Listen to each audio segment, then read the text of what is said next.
Good afternoon, everybody. My name is Jill Nagy Reynolds, and I am with the SBA Columbus District Office.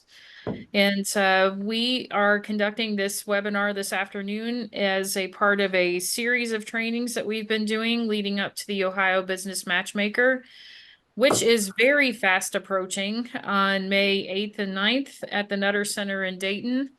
So the presenters that we have this afternoon, we have the Ohio National Guard and the U.S. Department of Energy.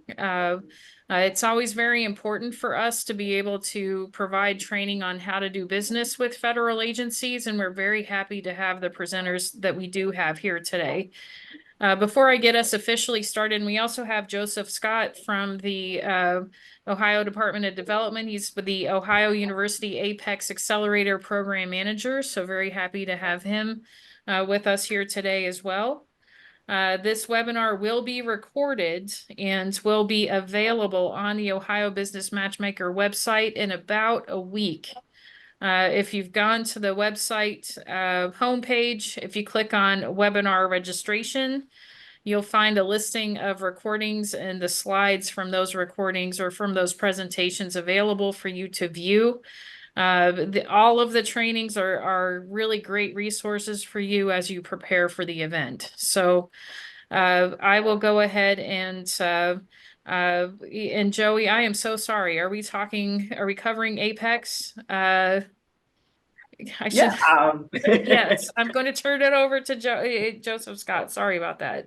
No worries. It's been a busy day for everybody. So good afternoon, everyone, and thank you, Jill. As you heard, I am Joseph Scott. I am the statewide program manager for our Ohio Apex Accelerator. If you are not familiar with us, there is a local Apex near you. But if you are familiar with us, feel free to reach out to your local counselor at any point in time, especially leading up to the matchmaker. So Apex, we assist with all things government contracting. We're funded in part by the Department of Defense, the state of Ohio here at the Department of Development, and then we have local partners who our counselors reside with all throughout the state. Those local partners are Ohio University, Youngstown State University, and Rhodes State College. And as you heard from Jill, our OU team helps to process the recordings, and they include it on their website, as well as we will get those recordings and the slides up on the Ohio Business Matchmaker website. So if you have any government contracting questions or matchmaker prep questions, please feel free to reach out to your local Apex. And if you're not familiar with who they are, we can reach out to me and I'll get you connected. So with that, I'll turn it back over to you, Jill. All right, thank you so much. Thank you. I am going to introduce you to Brad Wall from the Ohio National Guard. He is a contracting officer with the USPFO office, the United States Property and Fiscal Office. So I've had the opportunity and the pleasure to work with the National Guard for over a decade, and I have always been really encouraged by the National Guard's use of small businesses. It's always interesting for me to hear presentations from the National Guard and how to do business. There's no such thing as a bad question. We have a smaller group today. So as you have questions, if you can please put them in the not the chat, but the Q&A, and I will be monitoring that.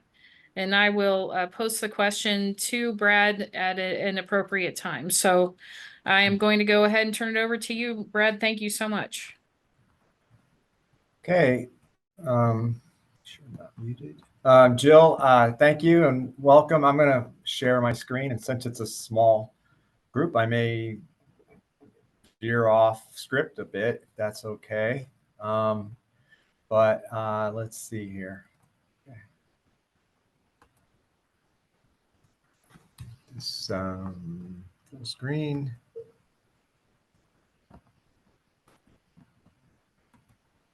There. Let me know if you can see it. I can see it. You just need to make it full screen.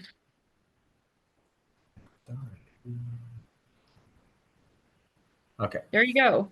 Yep. All Very right. good. So this is how to do business with the Ohio National Guard. My name is Brad Wall. I'm a contracting officer. I'm also the chief of the contracting office here for Ohio. There's my information if you need to get a hold of me. Usually it's best to use the work cell and not my office phone, but either one's fine, or email as well. So the Ohio National Guard, we have contracting units throughout the state. We have 4 air wings, the 121st in Rickenbacker. We have the 178th, which is at Springfield, the 179th, which is in Mansfield, and the 180th up in Toledo. We also have the Ohio Army National Guard portion here at Beetler Armory in Dublin, Ohio. And that's where I'm at right now. So from here, we handle all the contracts for the Air and Army National Guard for the state.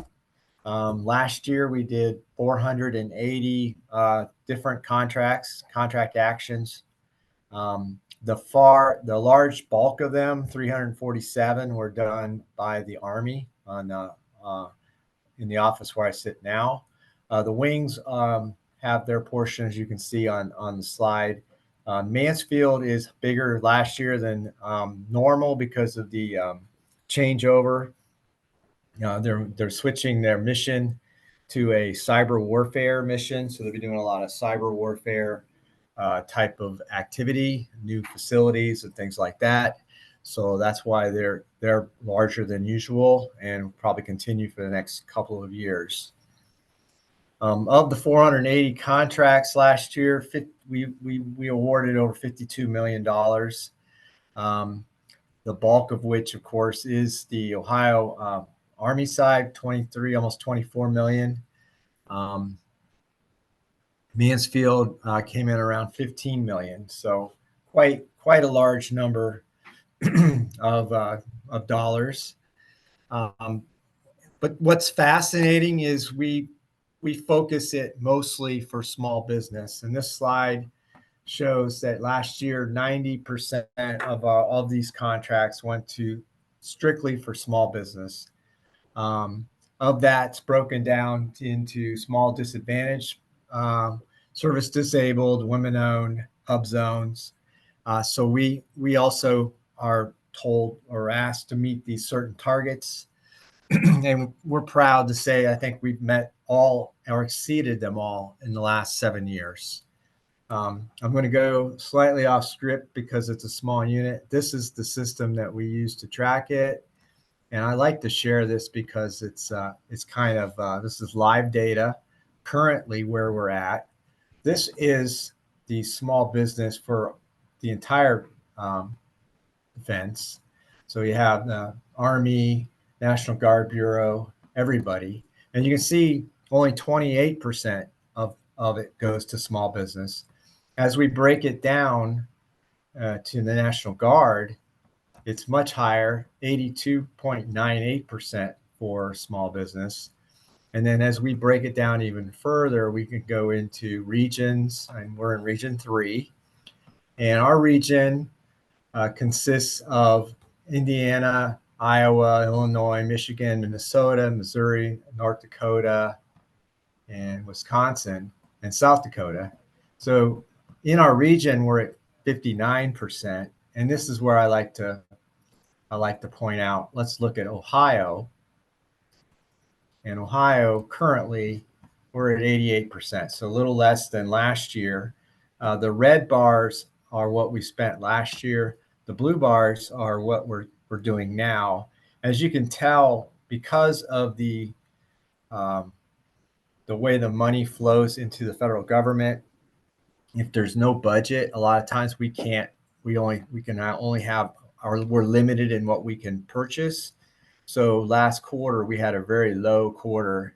And so far this year, third quarter, I expect third quarter to be probably in this range, and fourth quarter is just going to blow it out of the water because all those things that the soldiers need and the airmen need around the state are going to be funneled into our office it's going to be crazy around here for the last few weeks. But I thought I'd share that mainly because you can see how well Ohio does compared to the other states in our region, and especially nationally. So I'm very proud of that.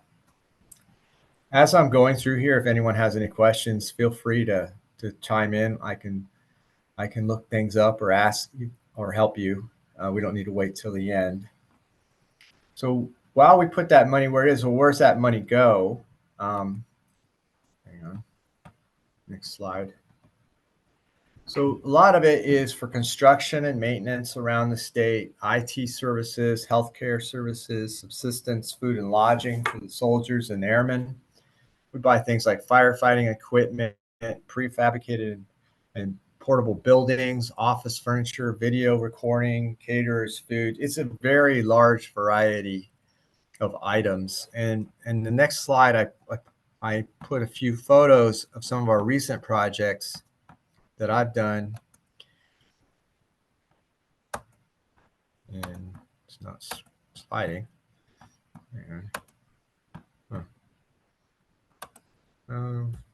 Just a second. Seems to be locked up. Joe, can you hear me now? Still? Yeah, I can. Yeah, Okay. sometimes on mine, try your mouse. Like the will the mouse move it? Oh, there we go. Okay. So recent job photos. On the top left is the machine gun range. So not very many agencies we don't build a lot of machine gun ranges. This was a huge project up at the Camp James A. Garfield up in near Youngstown. And that tower and then the field that it looks out upon has these pop-up targets where soldiers can shoot them. It works at night, things like that. We're redoing a lot of the culverts on the roads. That's what that bottom left-hand photo is.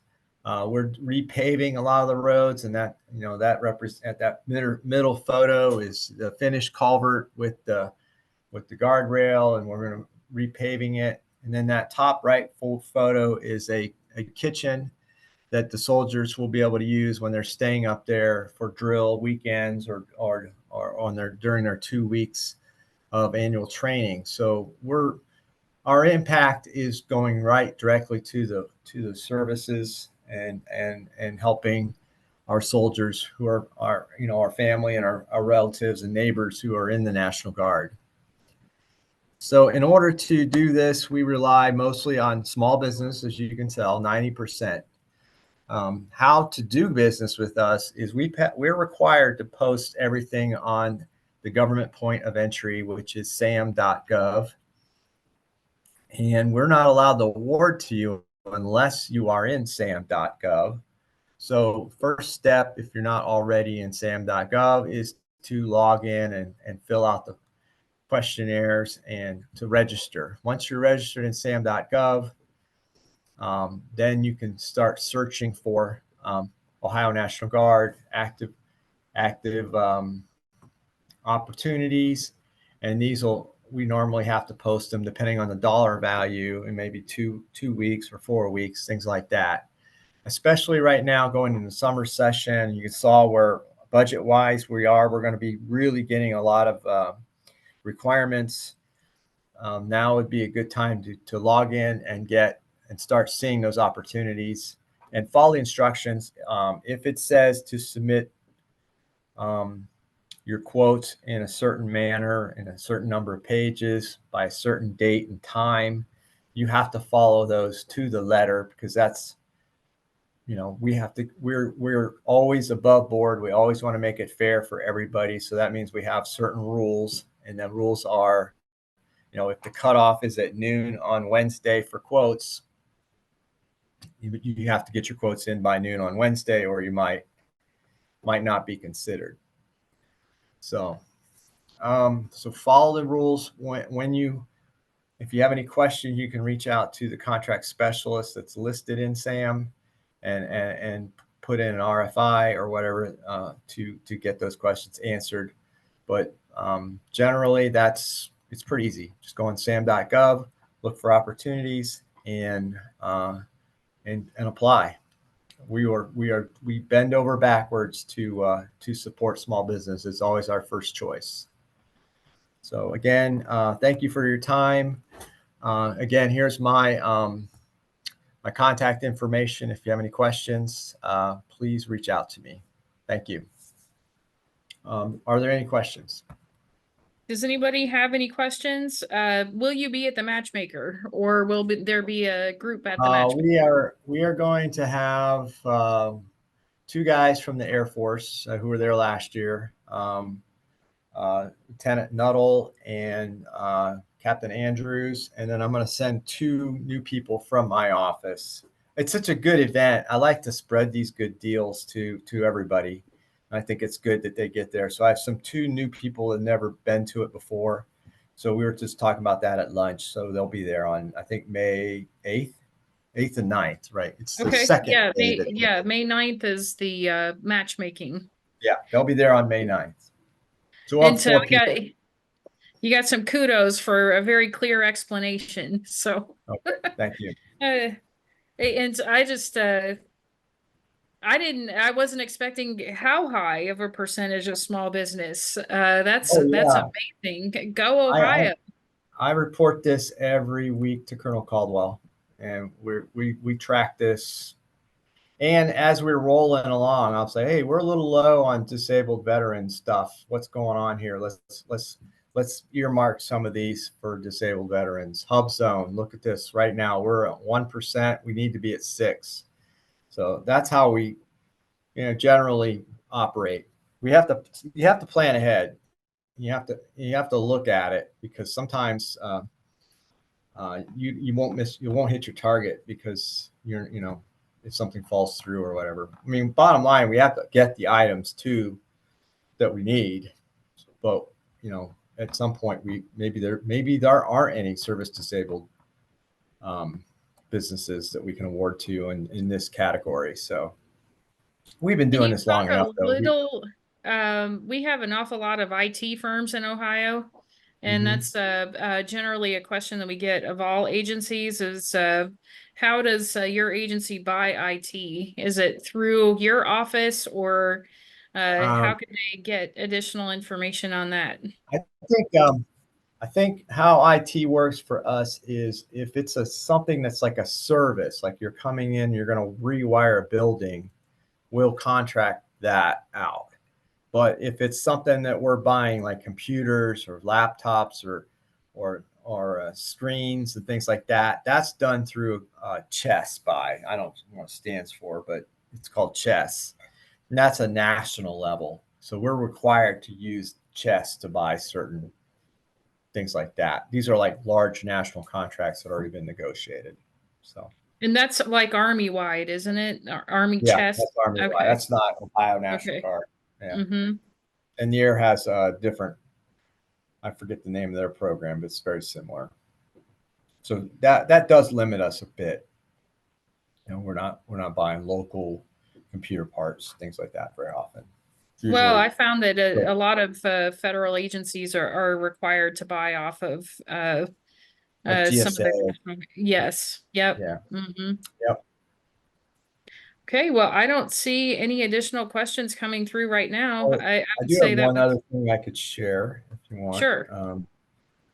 As we get requirements, if it'll open up fast enough, I don't know. We have a tracking spreadsheet where we keep all of our requirements on there.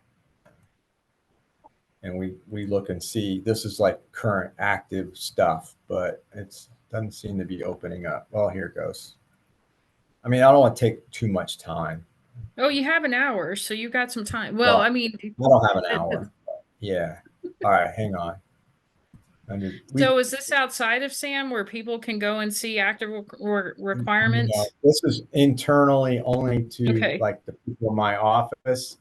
And it's what happens is when people need stuff or there's a soldiers out there or whatever, if the office needs things, they have to submit the package to us in like on paperless contract file, PCF.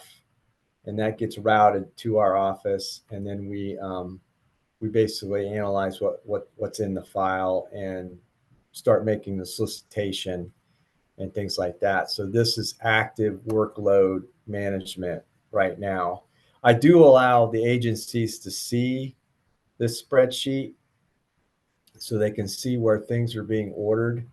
But so right now we are working 48 Make it a little actions bit bigger.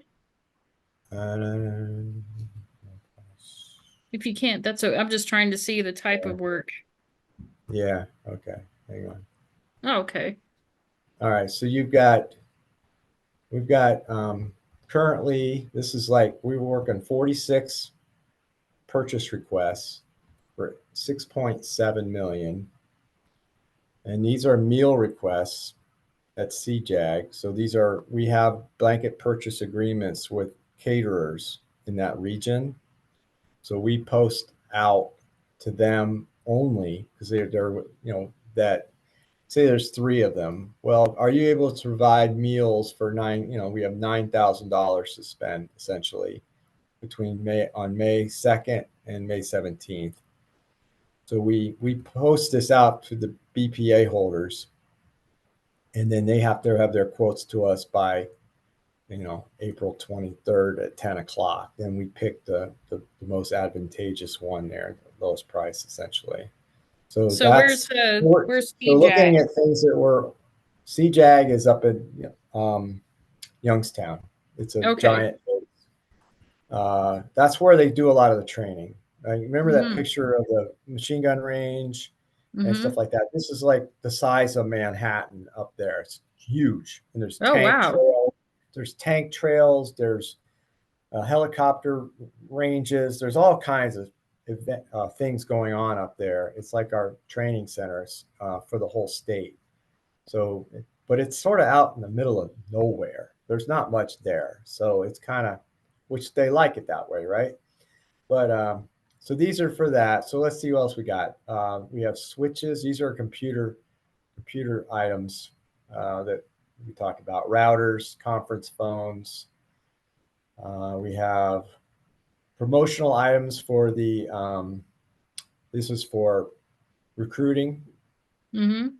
Foam fingers, stuff like that. More meal requests. A lot of meal requests. A yellow ribbon event is when people are deploying. Say you got 100 soldiers deploying to Saudi Arabia or someplace. We have a hotel that we put them up in and their families. We bring in food. We bring in all federal agencies and they talk to them about what to expect on the deployment and what support they have. There's also, when they come back, there might be some, help deal with PTSD, things like that. So those are like usually at hotels and things like that around the state. Catering, lodging, some cushion system for looks like probably a helicopter, a receiver, shop rags, hazmat course, alteration services for their uniforms, engineers, an engineering service. So are the BPAs usually like 5-year contracts? Yeah, and normally Okay. we will have every year we'll renew it, or we can just kill it. Every year we need golf carts up at Camp Perry. Every year, it's almost to the point where why don't we just buy them? But they only need them for like 2 weeks up there for the national shooting event. So we normally just rent them, but that's an every year event. I always see that, usually in July. Yeah, they need it by June. Ohio Associated Broadcasters, that'll be like radio spots for local TV stations, radio stations. But CJAG, again, there's a lot of demo work. So we're going to be demoing old buildings, $1.6 million for that. And then energy audits. And then we have stamps. I mean, we do a little bit of everything here, a lot of different things. But that gives you a It's rough idea of interesting. what's being looked at right this minute. But this is going to change drastically. It'll probably double in the next couple weeks because the funds are just now trickling to us. So this will double the next few weeks. All this money has to be spent by the end of the fiscal year or Mm-hmm. it's gone. So there's a lot of pressure to get things awarded. Joey had posted a really good question of what are common mistakes or missteps you see with small businesses that are approaching the National Guard? And so what recommendations would you have for them? When you go to just sending me your packet and stuff like that isn't really going to help. I think it's best to go to sam.gov, find the opportunities that are out there, and reach out to the contract specialists listed on the event. And if you have questions, but mainly a complete package as much as possible. If we request past performance, include that. If we request, that's really the best way to do it. Answer if you have questions to ask, no problem, but don't be late. Make sure you meet your deadlines on when, if it's by 10 o'clock that day, we need it by 10 o'clock that day. We're allowed to take them after that, but it's kind of like we have to have justification. Like we didn't get any other quotes, so therefore we will, we have to do it. The other thing is, one of the other things we have with small businesses, we always have trouble getting them paid. For some reason, wider workflow is very touchy. We try to do our best to get payment out to you as quick as possible, but work with the accelerators. They're really helpful in getting you through those hoops so you're able to get paid. That's always a crisis, seems like. You mean Apex Accelerator, like Yeah, for use the small Apex business? Accelerator. Yeah, work with those local guys who are in.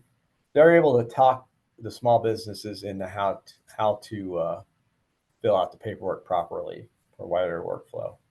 And once you do it, it works fine. It's just that first time. That first time getting it all set up.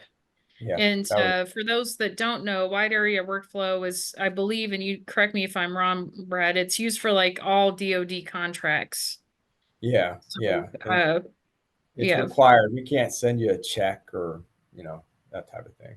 We do have government purchase cards for smaller items, a couple $1,000s here and there, but not the contracts that we deal with here.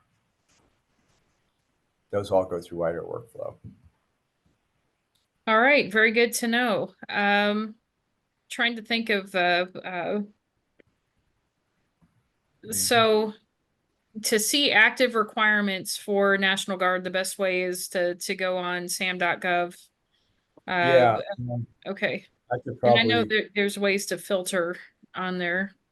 yeah, I think I've stopped sharing, but we go to sam.gov and see if there's what's out there right now as an example. That might be useful. I'm not sure. For some reason I can't see. I can't see it's on Edge. Let me share my screen again. This is Okay. totally off the cuff. I'm going to go to sam.gov and see what I can find. Okay. We have a minute. Yeah, and the training that you're giving to our participants, this holds true for other federal agencies too, because you have to find the opportunities on SAM. Now that's what I was going to ask you. Does National Guard issue sources sought notifications for things? Yeah. Yeah. Okay. Like we're going to issue one. We're required to issue them under certain thresholds. So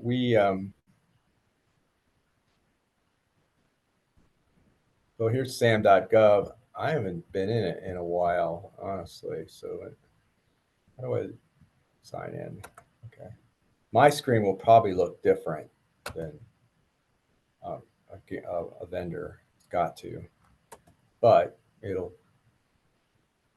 sometimes it's fun to see what the other side looks like. Oh, absolutely. Yeah. Oh, wait, sign with my government ID.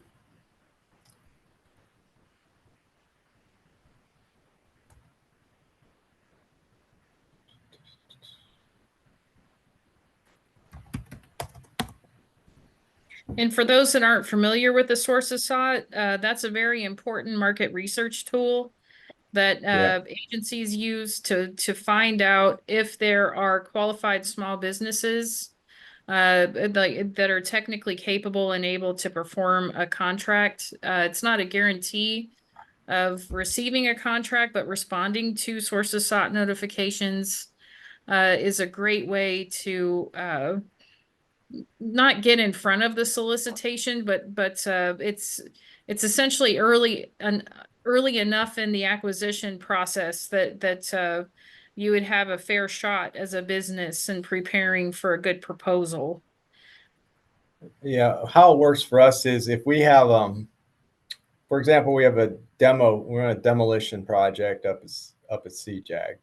Well, we'll put a sources sought saying we're going to be demoing these buildings. They have radon, they have asbestos, and we're searching for, we're throwing a net out there to see if there's any woman-owned small businesses in that region. If we don't get any, then we'll have to send it out for all small businesses. But if we get 5 or 6 woman-owned small businesses, we're like, oh, well, there's plenty of competition, so we can send it out for real next time, and not sources sought. We can earmark it for woman-owned small business, and that will help. Now you're not competing with all small business; you're only competing with woman-owned small business. So it's important to answer that question. So here you have contract opportunities. WST security upgrades. This one said, and let's just find one that this tells you the unit. So 179th is I think I briefed it early, but Ohio Air National Guard, 179th is Mansfield. So that's their office number, W50S8R. So they're doing HVAC repairs in building 420. B420, that's what that means. So this is a contract opportunity. So let's see if we can find out more about it. General information. So it was published on the 9th. It's going to close on the 16th at 2 o'clock. It's a total small business set aside. This is the jobs product service code, the NAICS code. Performance is in Mansfield, and this gives you a description of the set aside and what it's for, and then down here are links to all the documents of so this was probably the contract itself or the solicitation, which will turn into a contract. Just give it a second to open. Downloads, I'll save it, open it up, share it real quick.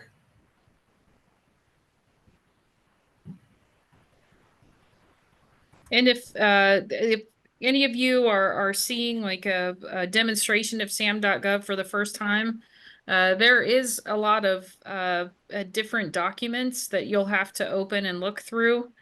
And this is not unusual. So that's part of the journey in federal government contracting, is just understanding there's going to be a lot of paperwork kind of to sift through to see if it's a fit for you or not. This one's 69 pages long. Okay, it's easy reading, I'm sure. Sealed bid means the bids are going to be open at the same time. They'll do it probably by email at 2 o'clock on that date. This is the contracting officer. His name's Gordon Strom. There's his phone number if you need questions. It tells you what it's for. There is a pre-bid conference. Highly recommend you go to that, because that's where you get a lot of your questions answered, and you get to see firsthand how are you supposed to bid on a HVAC system if you've not seen the building, right? You kind of want to see where the air vents are going to be and the air handling units and all that. So very important that you go to those events. You can probably get away with not, bidding it and you might even win the award. But if you don't know what you're bidding on, and say you're really low, we don't have to use your bid because most likely you don't know what you're bidding on. We could say, well, you didn't show up to any of the events. You're 20 or 30% lower than the lowest other bids or the average bids. The likelihood of you doing a good job might not be good. So that's important. When A you're lot of really this, protecting them from themselves when you do that. yeah, we have to do that because it's not just protecting small business. We're protecting, ourselves, but we're also protecting them too. Like we don't want to enter in a contract that's going to be a pain. We got enough going on. So these are the CLINs, 0001. This is the HVAC repair. And so when you bill us, you'll be billing against these item numbers. So when we send in your invoices, and if there's more than one, in this case, there's only one, but say it's something that has like 10 different steps or whatever, we can break it down into steps or CLINs that you would bid against, and that helps with payments. As we say, okay, we can pay you for item 1 and 3 and 4; those are completed now. But then when you complete items 2, 5, and 6 or whatever later, we can invoice against those. That's kind of why it's broken down. But if you look here, this is where the performance is being done. Mr. Chung is the contract officing representative. And then you have what's called, the Federal Acquisition Regulation System. I don't know if I want to get into this too much, but we have a lot of FAR regulations and rules put onto us by Congress that we have to follow. So let me scroll. A lot of these 69 pages are the clauses that go along with the contract. The clauses are not there to punish you or just it's to protect the government, but it's also, some of them are to protect the business as well. So don't look at them as a negative. Look at them as, okay, it's kind of a negative, I say, but it's also protects you. So these are the clauses. Sometimes we put them in by reference. In other words, we don't have the entire clause. We expect you to go out there and look up 52204-7, where it talks about you must be in sam.gov in order to win the business, that type of thing. So we have making false statements in bids, things like that. These are required by law for us to include in your solicitation and eventually into the contract. Some of them are fill in the blank clauses, and if they're fill in the blank clauses, then we usually put them in full text. And this one says we're contemplating award of a firm fixed price contract. That means your price is what it is. We're not going to get into the details of how much profit you're making or anything. The price is the price. It's like you're buying something, at a store. If you end up spending more than that fixed price to complete this job, then tough. That's your problem. On the other hand, if you manage to cut costs somehow and save money and still come in under budget, that extra profit is yours. We don't go back and try to redo it. Some things, like if we get low bids that are the same, how do we choose? This tells us our requirements for equal employment opportunity. It goes on. So these are full text clauses. To pay attention to these as well. So all this is in sam.gov. So that's just one document. And then all the way in here, you'll have more. This is the statement of work. There's different specifications. This is a checklist that you'll need in order to submit your bids. And if you have any questions, we give you a point of contact. And you can see how many times it's happened. We have interested bidders, already interested vendors. So you can see who else is bidding or possibly interested in this. So the entire package you would want to download and start analyzing and preparing your bids. This is a big job here. This is not a simple thing. People that are bidding on this have probably done government contracts before, I'm guessing. Mhm. But going back, let me just go back a bit so we can see. I'm going to get too far in the weeds, but this is, wait. So more contract opportunities. We've got, looks like Is there a 10 or time 11. for firms to reach out to the contract specialist? Is there a Yeah, time when they shouldn't? um, like any office, I would say Mondays and Fridays are less manned. Most people are, we allow a couple days telework a week for people, but oftentimes we get more done at home, honestly. We get less Mhm. people knocking on our doors. But so, yeah, I would say don't wait till the last minute. Don't wait till the day offers are due. And then you have your questions. The sooner you can get those questions, the sooner you reach out, the better off you'll be. So these are the current live active things that we're buying for the Ohio National Guard right now. So And I like you think I said should, earlier, there's going to be, because the budget has been, yeah, uh, not reduced, but you just haven't gotten it. Like there's going to be a scramble for it at the end of, like a fourth quarter. yeah. And we're going to be last year at Saturday night was the September 30th at 10 o'clock. I was still signing contracts. Mm. It was at home, but I was signing contracts at 10 o'clock on just trying to get as many out as we possibly could. I think there's ways that you can set up queries and have them, notify you when your next code or your things that you're looking for, keywords, pop up, so you don't have to go in here and check every day. But I Apex definitely, accelerators are perfect at that. They yeah, do a lot of filtering and teaching on that. yeah, I would use them definitely. Well, I think I've gone over my time a bit. Oh, you're good. It's what time? Nope, you're imperfect. If we don't have any, but I certainly appreciate that. I think that it helps to the Mhm. more that firms are able to see how they can find opportunities, and then the fact they have to be registered in SAM in order to bid on the opportunities. And you gave an example of a notice that was total small business. That means that only small businesses can bid on that Mhm. contract. And just for everyone's information, small business is a self-certification. And so you receive that designation when you register your business in sam.gov.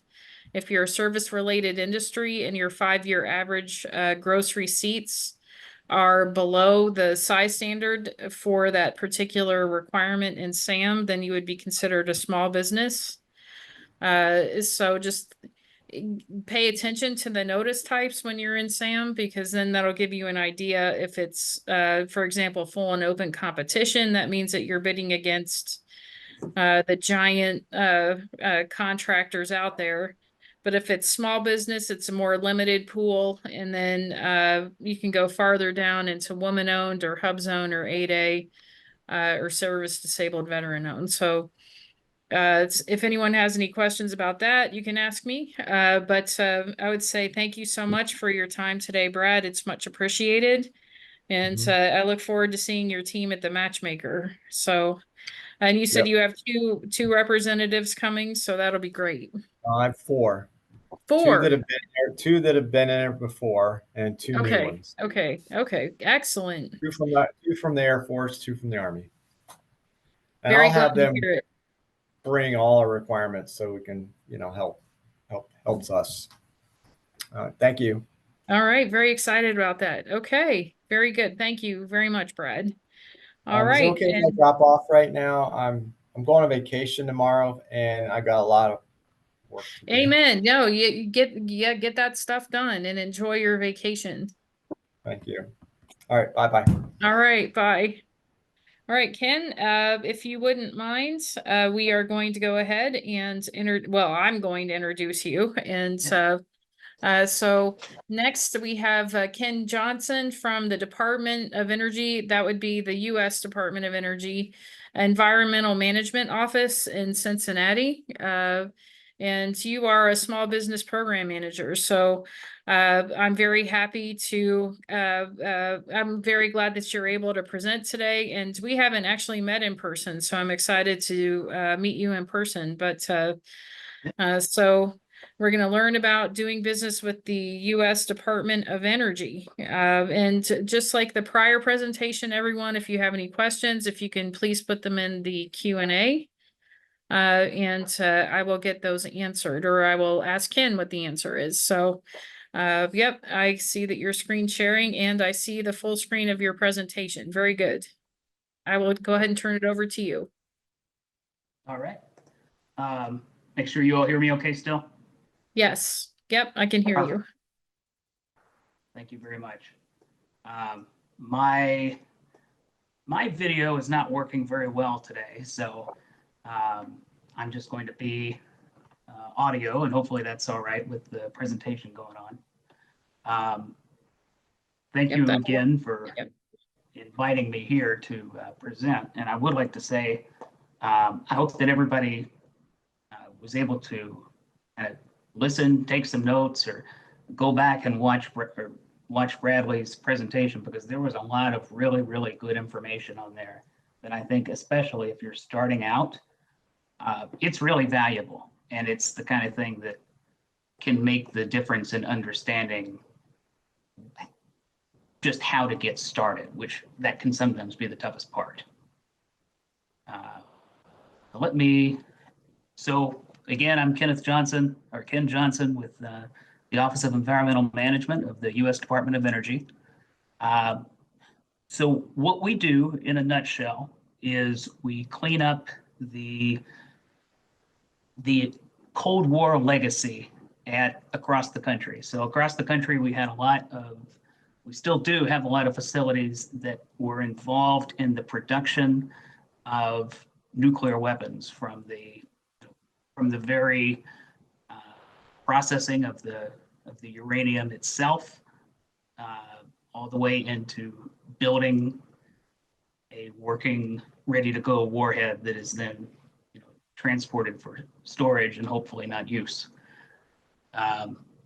So through that, there are a lot of buildings, there's a lot of land, there's a lot of water that has been contaminated to varying degrees, and we need to clean it up. So that is the large scale of our work. And I can say that we have sites across the country, including right here in Ohio. I'm in Cincinnati, and a little bit east of me is Portsmouth, Ohio, which is where one of our sites is. Okay. So these are the 6 main mission areas for Department of Energy's Office of Environmental Management in particular. And the reason for this chart is to note that over 95% of our budget is going to go to industry, and by that I mean large business, small business, any kind of business, through contracts. So, if you're a small business looking to get involved with the Department of Energy or with environmental management in particular, we do need you. It's important work that you'd be doing. You would be the people who are making this happen, and how our budget flows reflects that. From that, 30%, over 30% goes to small businesses. And that goes through prime, that goes through sub. A lot of our work is subcontract. I will touch on both, but I will say, especially if you're getting into this initially, the vast majority of work is subcontract. And I can tell you that some of these subcontracts are very large. So they're depending, no matter what size of contract you're looking for, no matter what your level of experience, even in subcontract alone, there is a lot of work. And then also we have grants and cooperative agreements. I don't work with those much directly, but we have people at our office who do. So, yeah, broadly speaking, you could say our work is split into prime contracts and subcontracts. I'm going to focus over here on the subcontracts just with one good strategy for getting in is if you get to know some of the large companies that often get the prime contracts, because a lot of times our prime contracts will be like to run this entire site. So like we need somebody to do all of the technical assistance tasks for Portsmouth or for Paducah, Kentucky. We've got Oak Ridge in Tennessee. So we might have a contractor who handles the operation of Oak Ridge, or at least a significant part of it. But you can get involved with these contractors, and if you get on a team with them, then whenever they bid, you are part of the team that's going for this large contract. It's a way to kind of make sure that you've already been vetted by our contracting officer on the government side. And that is designed to make it easier for you to work with the prime if they get the award. Now, there's also post-award subcontracts. So honestly, a lot of people that I talk to, I will send them to a small business liaison at a large company to work on post-award contracts. So a lot of opportunity there. I'd say actually, in terms of volume, there's probably more there's got to be more post-award than the teaming. But both are really good. We have the Supply Chain Management Center. That's another way to kind of streamline subcontracting. The Mentor Protege program, there's actually two of them. So there is the one through the Small Business Administration, and then there is also one through the Department of Energy. My recommendation would be to look into both, see which one matches your goals and your qualifications better. I will say that the office in Department of Energy that is handling the Mentor Protege program for this department, they focus in particular on very small businesses and businesses with socioeconomic designations. So that will probably get you in a little better with them. That being said, you know, any small business is eligible to apply to be a protege.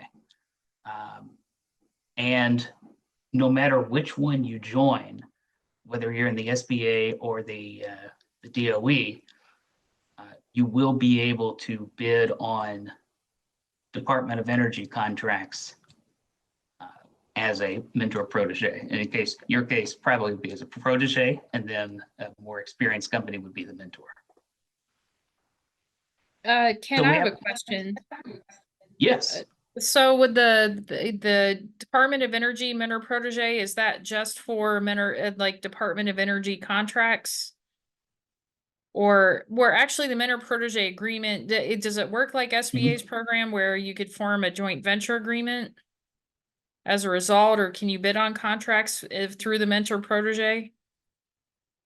Yeah, No. you can Okay. bid at, say you join with a mentor, do a mentor protege thing. Yes, you can bid on a contract together that way. And then so that's through either one. That's through the SBA or through the DOE. Okay, and so would it only be if through the Department of Energy program? Is it just for Department of Energy contracts? Yes, Okay. so I haven't heard of any person trying to use a DOE mentor protege agreement to go to another agency. I do not think it would work because, at least for us, like let's say if there is a Department of Commerce or a Department of Transportation mentor protege, we're not going to probably be able to take that. So Okay. so my guess is SBA is government wide, and then each department can have their own. Okay. Yeah, that's good to know. But I like the benefits of from what you've talked about of the mentor protege with the Department of Energy. So it's just a matter of everyone just, businesses need to figure out which one would be the best for them. Yeah, you're right. Very good. Um, Thank you. And I'll have my contact information if somebody wants to reach out to me afterward. I can also get you in touch with our Office of Small Disadvantaged Business Utilization, the OSDBU, what we call it.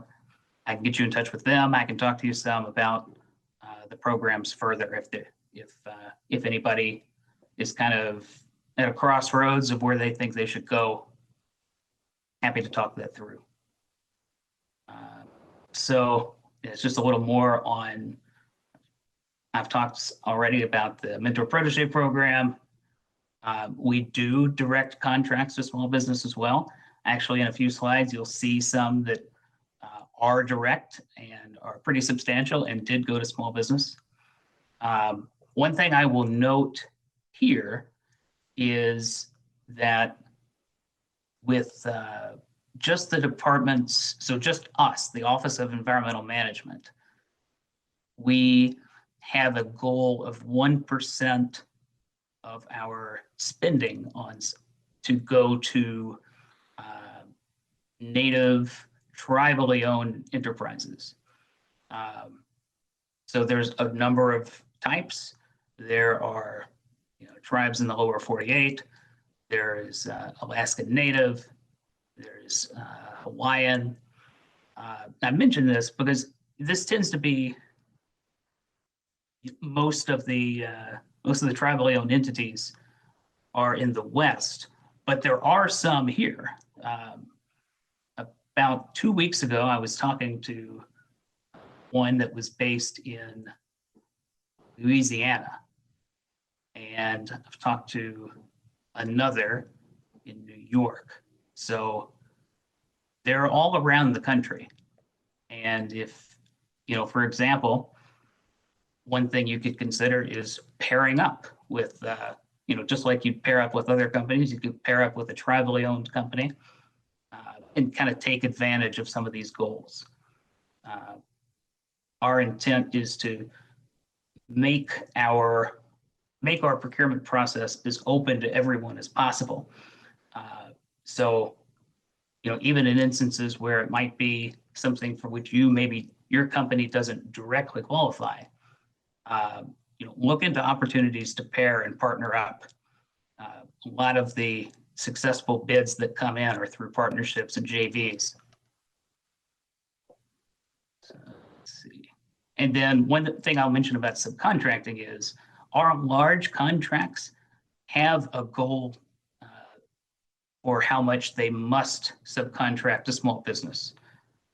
So they have an amount that they have to subcontract to someone, and then we have a goal of that, the minimum, like a minimum of subcontracting to small business, and we hold them accountable for it. So by reaching out to these small business liaisons at large companies, you help them meet their goals, you meet your own company's goals, and you help the department as well meet our small business goals as we've been mandated through the Small Business Administration and ultimately through Congress. Just a quick note on procurement equity. We have a preference in all cases to set aside to small business. So this was something Bradley touched on a little bit, which is, if we have a reasonable likelihood of at least 2 small businesses bidding on a contract, then we are supposed to set it aside for a small business. So the number one thing you can do here is, once you're on SAM, look for RFIs, requests for information, that come out.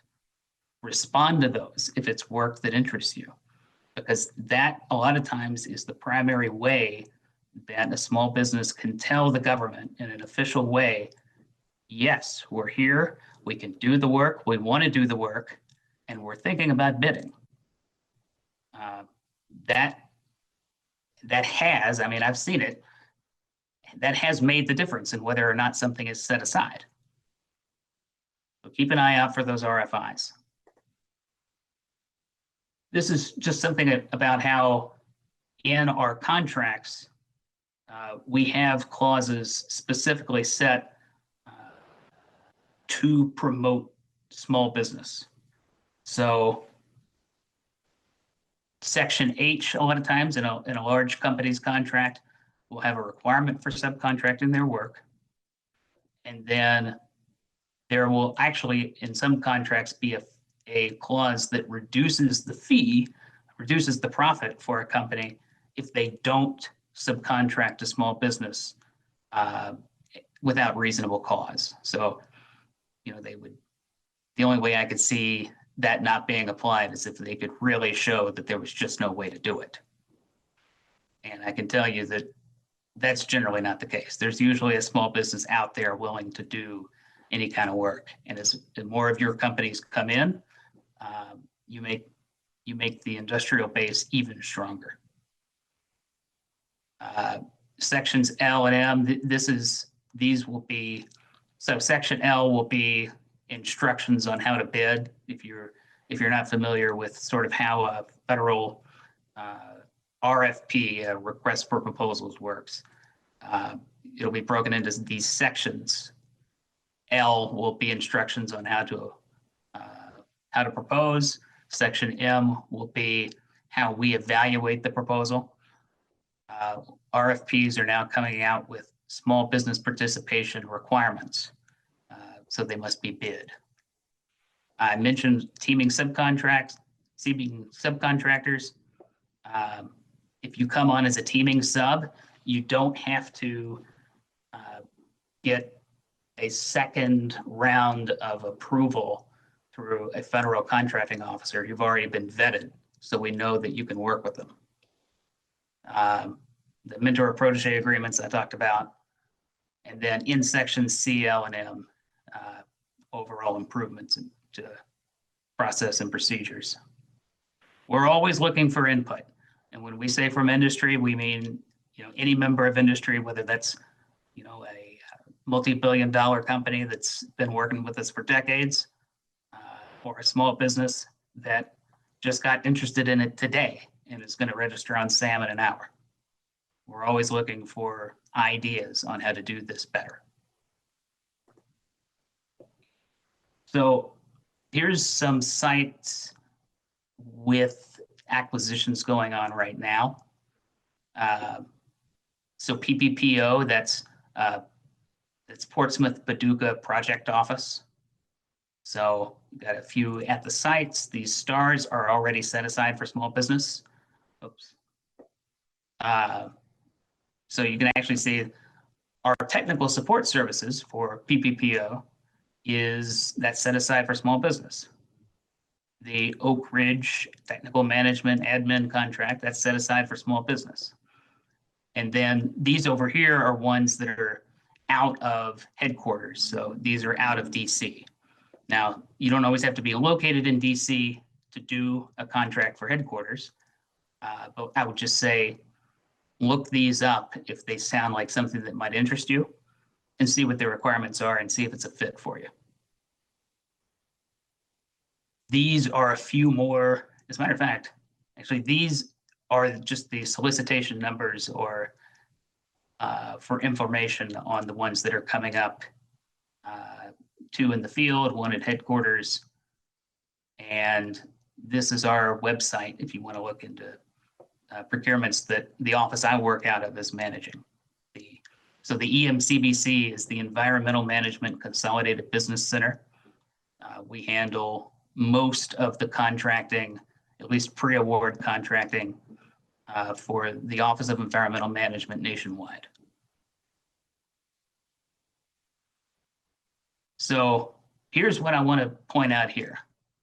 On this right column, you'll see these are actual awards of prime contracts made to small businesses.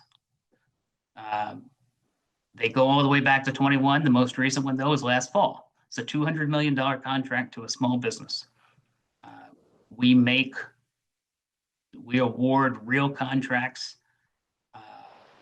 in a variety of sizes, including, I would say, rather large.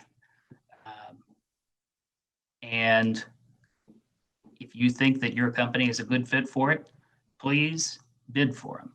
Even if you don't end up getting the award, contracting officers start to recognize your name. They start to get a feel for who you are. You start to get a feel for what it's like to apply. And, if you miss the first one, just like with anything else, maybe you have to keep trying, but you'll get better every time you try. That being said, I encourage you to focus on subcontracting opportunities. It is the vast majority of work that we do. Because if I can go back here, so for example, Hanford, that's a $45 billion large business contract. Well, okay, if they're required to, let's just say, do 30% in small business subcontracting, that's a lot of money on the table. So that's part of why it does make up the vast majority of subcontracts, or vast majority of work, rather. Huge variety of sizes. And then I'll have some info for you to find out about the subcontracting points of contact at each of these companies if you want to go farther. A little bit about just our continuous improvement. Different items that we've been working on to just try and do our work better, serve the citizens and the taxpayers, make sure that they are getting value for what they've trusted us with. Here are some opportunities to to meet with us in person. Waste Management Symposium, that's in Phoenix, Arizona. That was actually last week, or last month.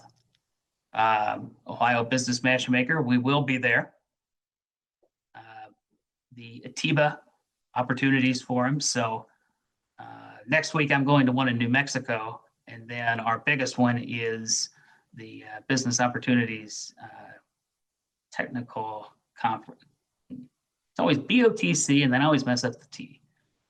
Business Opportunities Technical Conference. I think that's it.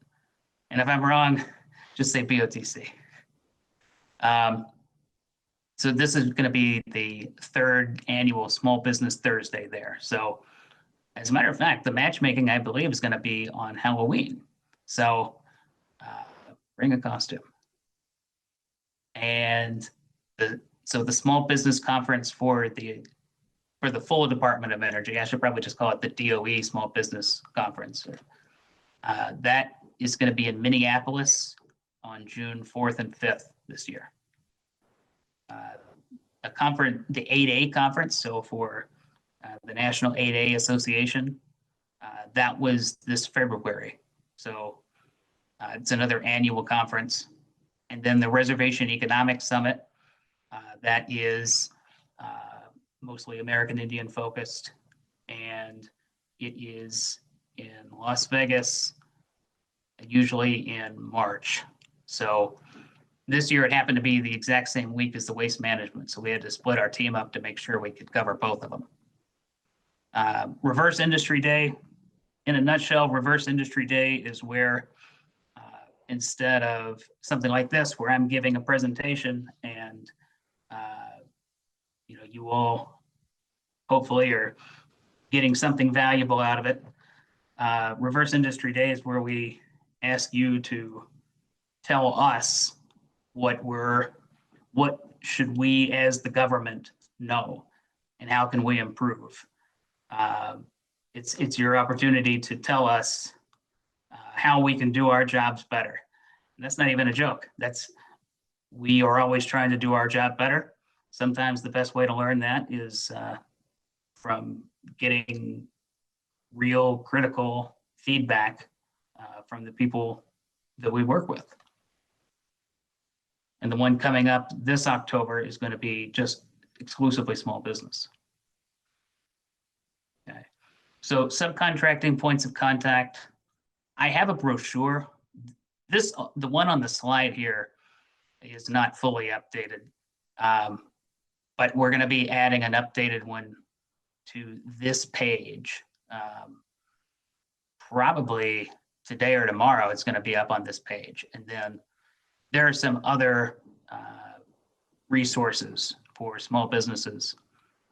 And then if you're ever looking in this repository and something doesn't make sense or a question's not answered, please, you are welcome to reach out to me, and I will do what I can to either answer the question for you directly or find some resources or find a person for you. 4 quick tips if you're brand new to federal contracting. Bradley already kind of covered this one. Make sure you're on SAM. Make sure your registration's updated. If you move, your company moves. If you get a new designation or anything, make sure it's updated in SAM. SAM is sort of the record of what does and does not exist as far as federal contracting works. Think about if you qualify for a socioeconomic designation. If you do, get certified for it. It'll help you compete better for contracts where there is like a further set aside. So maybe not just a small business, but a hub zone set aside or a service disabled veteran owned set aside. If you have questions about this, the very first place to look is on the SBA, and maybe there are OSDPU, but actually I would go directly to SBA because they're working on streamlining the process so that you don't have to do, like, say you qualified for all 4 of these, you don't have to do 4 applications. So you'll be able to do a consolidated application. That's supposed to be rolled out pretty soon. So quite simply, reach out to those who can help you. A detailed question is best. You know, if you send somebody an email asking, I would like a contract, how do I do it? I don't know if you're going to be able to get a very helpful response that way. If you say, my company does this, our primary NAICS codes are 1, 2, and 3. We have this designation, we're located here. I've been looking on SAM at the RFIs. Here is one that interests me. What do you think about X? Well, now I've got something I can answer. And be persistent on this. You know, I'd say, you know, what would you call a person who has sent me 1 email, got their answer, got a contract? I'd call them a federal contractor. Would you call somebody who sent me 9 emails and then got a contract? I'd call them a federal contractor. If you don't get the answer you need, you know, don't be afraid to keep asking. It is literally my job to help you. I might not always be able to get back immediately, but if I can't, I will let you know whenever you can expect something. Always glad to help. It's a pleasure to be able to help companies that are committed to helping us as the government do our work on the behalf of taxpayers and citizens. Use your free resources. So I'm also a free resource. You can reach out to me as much as you want. I've seen a lot of instances where, you know, different consultants, some of them are quite good, but they might have you believe that you have to pay for guidance for how to get on SAM, how to get your small business certifications, you know, basics of setting up your business. You don't have to do that. I'd say talk to the SBA first, talk to your local Apex accelerators, talk to small business program managers.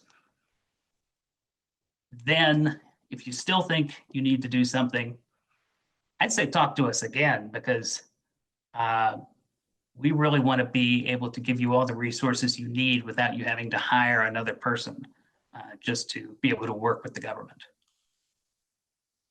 Some helpful websites.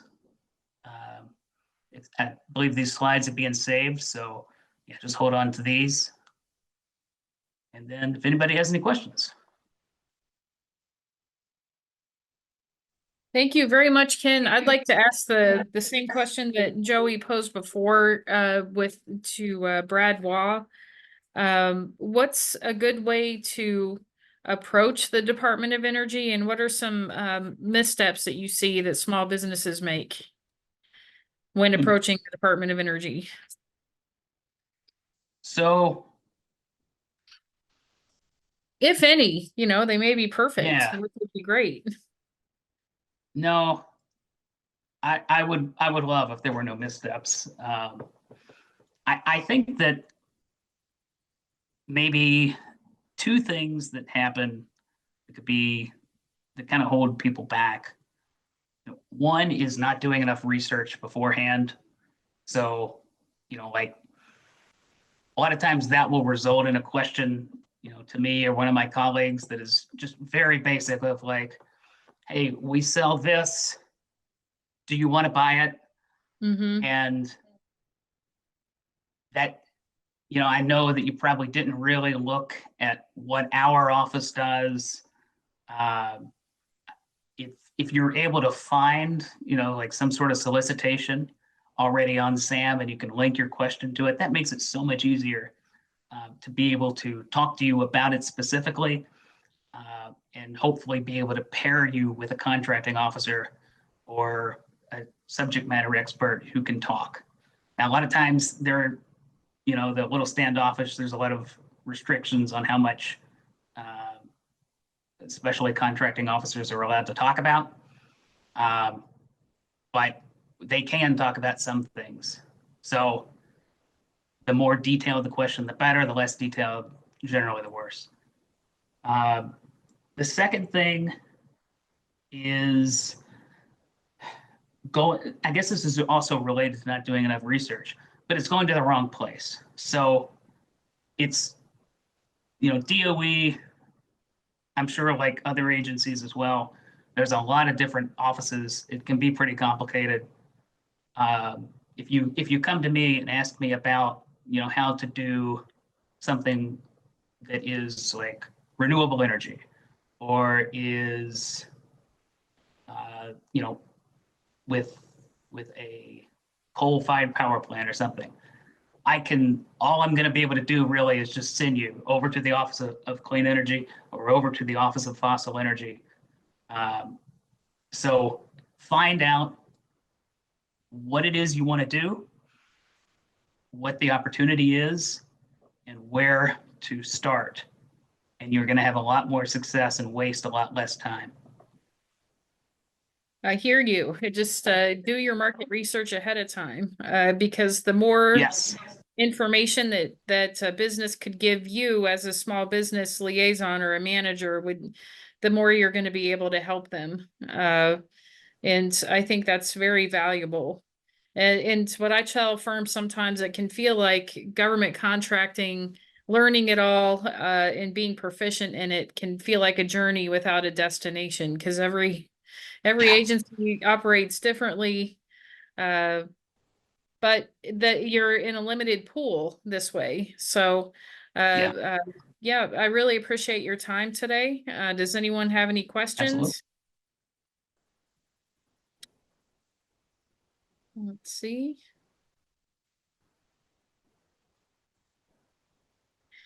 All right. Well, I don't see any questions coming through the chat right now.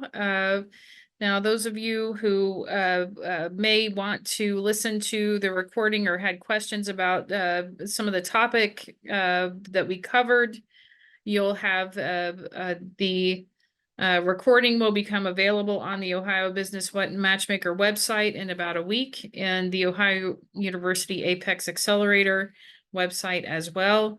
And Ken, I heard you say that you will be at the Matchmaker, which is wonderful. Yes. I look forward to meeting you there. That'll be great. Yeah, I will also be Same there. here. Well, if there Wonderful. aren't any other questions, we'll just go ahead and wrap it up for today. Sounds good to me. Okay. All right. All right. Thank you. Thank you, Stephen. And all right, Joey, we are going to go ahead and end. You can stop the recording.